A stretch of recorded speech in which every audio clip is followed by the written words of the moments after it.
Hi hello ಎಲ್ಲರೂ ಹೇಗಿದ್ದೀರಾ? ತುಂಬಾ ಚೆನ್ನಾಗಿದ್ದೀರಾ ಅಂತ ಭಾವಿಸ್ತೀನಿ. ನಾನು ನಿಮ್ಮ ಪ್ರೀತಿಯ ರಚಿತ ಮಾತಾಡ್ತಾ ಇರೋದು. Welcome to my vlog.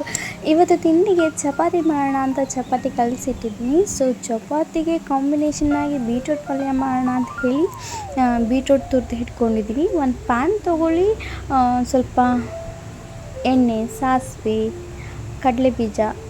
ಕಡಲೆಬೇಳೆ, ಮೆಣಸಿನ್ಕಾಯಿ, ಸ್ವಲ್ಪ ಜೀರಿಗೆ ಹಾಕ್ಕೊಂಡು ಫ್ರೈ ಮಾಡಿ, ಅದಾದಮೇಲೆ ತುರಿದಿಟ್ಕೊಂಡಿರ್ತೀರಲ್ಲ ಬೀಟ್ರೂಟ್ನ ಚೆನ್ನಾಗಿ ವಾಶ್ ಮಾಡಿ, ಮಣ್ಣಿರುತ್ತೆ.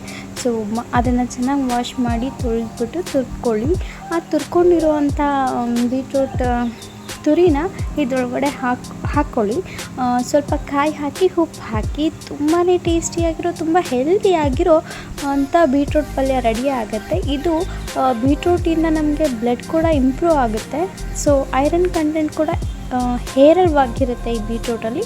ಸೊ ಎಲ್ಲರೂ ಈ ಬೀಟ್ರೂಟ್ನ ತಿನ್ನೋಕ್ಕೆ ಹಿಂಸೆ ಪಡೋರಿಗೆ ಈ ರೀತಿ ಒಗ್ಗರಣೆ ಮಾಡಿಕೊಟ್ರೆ ಖಂಡಿತ ಬೀಟ್ರೂಟ್ನ ತಿಂತಾರೆ. ಚಪಾತಿ ಕಾಂಬಿನೇಷನ್ ಆಗಿ ಸಿಕ್ಕಾಪಟ್ಟೆ ಚೆನ್ನಾಗಿರುತ್ತೆ, ಮತ್ತು ಹೆಲ್ತ್ ಕೂಡ ತುಂಬಾ ಚೆನ್ನಾಗಿರುತ್ತೆ. ಮಕ್ಕಳಿಗಾಗಲಿ ದೊಡ್ಡವ್ರಿಗಾಗಲಿ ತಿನ್ನದೇ ಇರೋರಿಗೆ ಈ ರೀತಿನಾದರೂ ತಿನ್ನಿಸ್ಬೇಕು, ನಾವು ಏನು ಮಾಡೋಕ್ಕಾಗಲ್ಲ.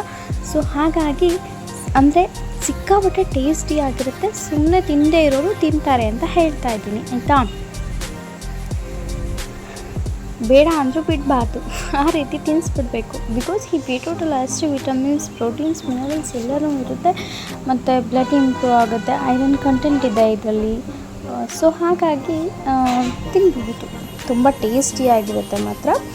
ಓಕೆ, ಚಪಾತಿಗೋಸ್ಕರ ಅನಿಸಿಟ್ಕೊಂಡು ಚಪಾತಿ ಬೇಯಿಸ್ತಾ ಇದ್ದೀನಿ.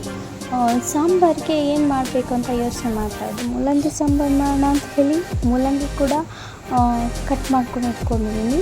ಅದಾದಮೇಲೆ ತೊಗರಿಬೇಳೆ ಹಾಕಿ, ಟೊಮೆಟೊ, ಈ ಮೂಲಂಗಿ ಕಟ್ ಮಾಡ್ಕೊಂಡಿರೋದನ್ನು ಅದ್ರೊಳಗಡೆ ಹಾಕಿ 2 ವಿಷಲ್ ಕೂಗಿಸಿ ಸೈಡಲ್ಲಿ ಇಟ್ಕೋಬೇಕು. ನೋಡಿ ಎಷ್ಟು ಸೂಪರ್ ಆಗಿದೆ ಅಂತ ಚಪಾತಿ ಮತ್ತು ಬೀಟ್ರೂಟ್ ಪಲ್ಯ, ನನ್ನೊಂದು ಫೇವ್ರೇಟ್. ಓಕೆ, ಎಂದಿನಂತೆ ಈ ಡ್ರಿಂಕು ನಾನು ಆ್ಯಸ್ ಯೂಶ್ವಲಿ ತೊಗೋತೀನಿ, ಅದನ್ನು ಮಿಸ್ ಮಾಡೋದೇ ಇಲ್ಲ.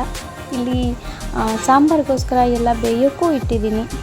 ಅದು ಸಾಂಬಾರಿಗೆ ಹೋಗುತ್ತೆ. ಮಸಾಲೆಗೋಸ್ಕರ ಸ್ವಲ್ಪ ಕಾಯಿ, ನೀರುಳ್ಳಿ, ಬೆಳ್ಳುಳ್ಳಿ ಫ್ರೈ ಮಾಡಿರುವಂಥದ್ದು, ಸ್ವಲ್ಪ 2 ಸ್ಪೂನ್ ಸಾಂಬಾರು ಪುಡಿ, 2 ಸ್ಪೂನ್ ಖಾರದ ಪುಡಿ, ಹುಣಸೆಹಣ್ಣು ಹಾಕಿ ರುಬ್ಕೊಳ್ಳಿ, ಫೈನ್ ಪೇಸ್ಟ್ ಮಾಡ್ಕೊಳ್ಳಿ. ಅದನ್ನು ಫೈನ್ ಪೇಸ್ಟ್ ಮಾಡ್ಕೊಂಡು ಸೈಡಲ್ಲಿ ಇಟ್ಕೊಳ್ಳಿ.